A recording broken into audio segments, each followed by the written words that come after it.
After 10 years of helping people get into, but more importantly, stay in retirement, can get really complex. There's a lot of things that have to do with the investments you make, the life you want to live, and all those types of things. I spent 20 years in the Marines. I like to keep things simple. So what I've discovered is it really comes down to these 4 numbers. So I'll give you these 4 numbers and a way to track them as this video goes on. But I think that these 4 numbers just really kind of sum it up. So maybe you're thinking to yourself, hey, I've worked a long time and I'm finally getting up on retirement, and it's starting to dawn on you that when you're young and there's a faucet pouring money into your life, really all you're concerned with is growth. Maybe you're worried about your investment strategy. That's kind of the typical thing that people focus on. Now, should you be doing a lot of tax planning and investment allocation and other things during this growth period? Absolutely, it can make a big deal. But for the most part, we all just kind of get a job, stuff money into our 401k, buy the S&P 500, and given enough time, things will be okay and you'll end up with a big bucket of money. But now that you're coming up to the point where that faucet full of money is going to turn off and we have to rely on this bucket of money to pay for the next 30 years of our life, the rubber's starting to meet the road and things are getting a little bit real. So now that we're going into this phase where that money is much more important, a lot of people get the impression that retirement planning kind of looks like this. This is their perception of retirement planning. Well, look, I just need to know what my investments are and I can take income out of there. Well, anybody who went through the dot-com bubble or the housing bubble or the COVID scare or the inflation bubble, you kind of start to realize that's not the full story. We got to take a look at income. We got to make sure we don't lose a bunch of money in the stock market if it goes down. We don't want to pay more taxes than we have to. So maybe we can do some tax loss harvesting. How is all that going to affect our Social Security and what are the taxes on that? But we still want to grow, and how am I going to pass money on to my kids?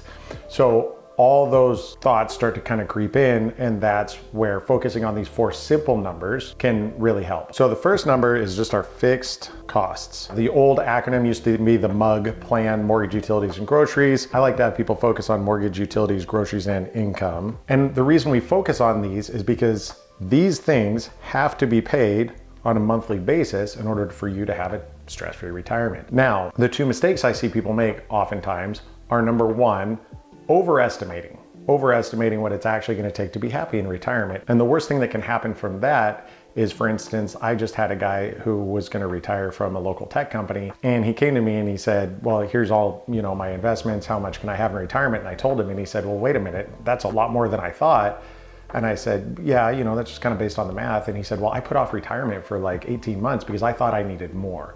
So one thing that can happen is you can overestimate, and that can cause you to lose time. You can also underestimate. Obviously, the biggest problem with that is if we can't get that bucket pouring enough money into your life to pay for all these things, you might have to go back to work, take a part-time job, or live a lower lifestyle than you really wanted to in retirement. And I believe people deserve, after a lifetime of working, to have that stress-free, relaxed retirement that they want to have. So here are some options to help you track your spending.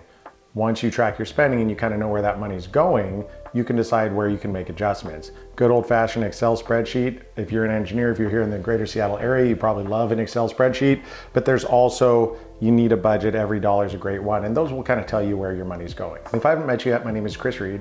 I'm the owner of Capital Partners Wealth Management. I make these videos to try and help everybody because I just don't have the time with the amount of time that I believe my clients deserve to help everyone. So if I can make a difference in your life by watching one of these videos, go ahead and like or comment if you have a question, and I'll try and answer it. It also kind of helps me know what people are most interested in so they can take these ideas out and have just a better financial life. So I just had another client the other day, and we're kind of getting ready for their retirement. And they said, hey, what's the one thing that I can track? What's the one thing I should look at, when I'm at home to make sure that my retirement stays on track? Now, that's not a super fair question, but under the gun, I would have to say your net worth. Net worth is a big one to track. So you can do that yourself. You can say, okay, well, my 401ks today in 2024 have, $1 million. My IRAs have 500,000.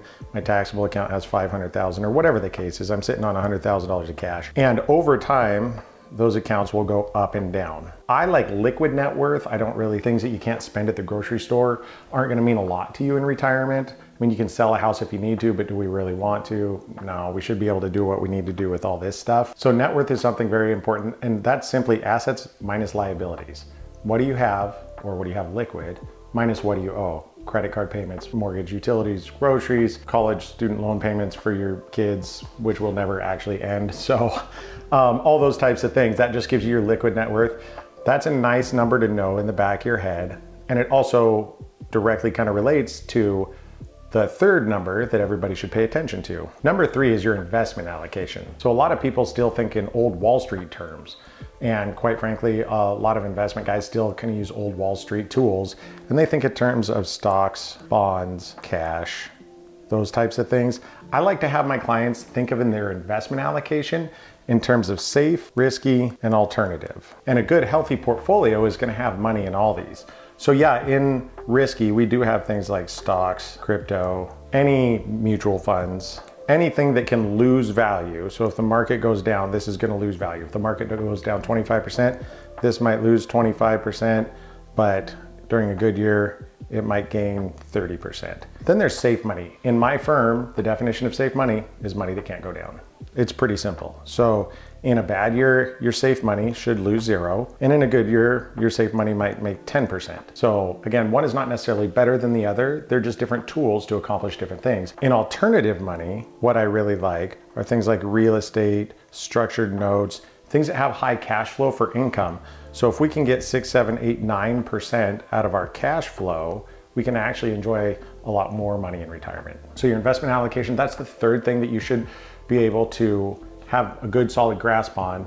And coming up next, after I finish this last one, I'll give you actually a tool that you can use to calculate how to maximize your retirement income, how to calculate and maximize it so you know what you can have in retirement. You can just do it on your own. The last number that I've seen people have a handle on that's really helped during stressful times is just their absolute safe money, safe, liquid, spendable. So all that means is all our stocks, bonds, anything that we have to sell in order to get our hands on, that all goes over here.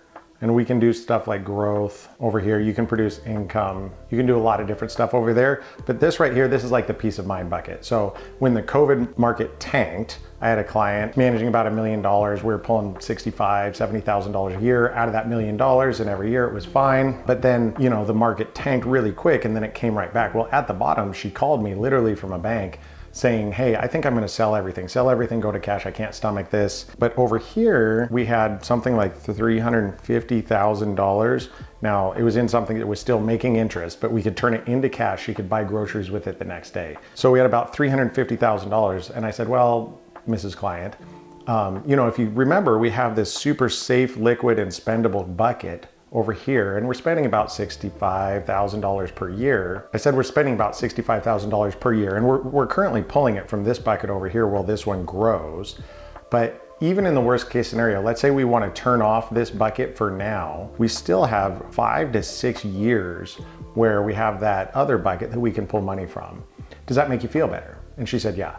And had we actually sold all this other stuff over here to cash before the market rebounded, we would have missed out on a whole lot of gains, because now this bucket is much bigger, and now we're actually just doing a bunch of tax planning on how to efficiently pass this on to the kids and grandkids without paying a bunch of unnecessary taxes. So I hope you found something helpful there. Again, if you can share this with somebody who might find it helpful, take it to your financial advisor if maybe it gave you an idea for your investments. In the comments below, there's a couple quizzes if you want to know what your retirement's going to be. And I said I would give you a free tool to calculate and maximize your own retirement income. I'm going to put a video right here. All you got to do is click on it, and it's going to show you how to calculate and maximize your income in retirement. Thanks.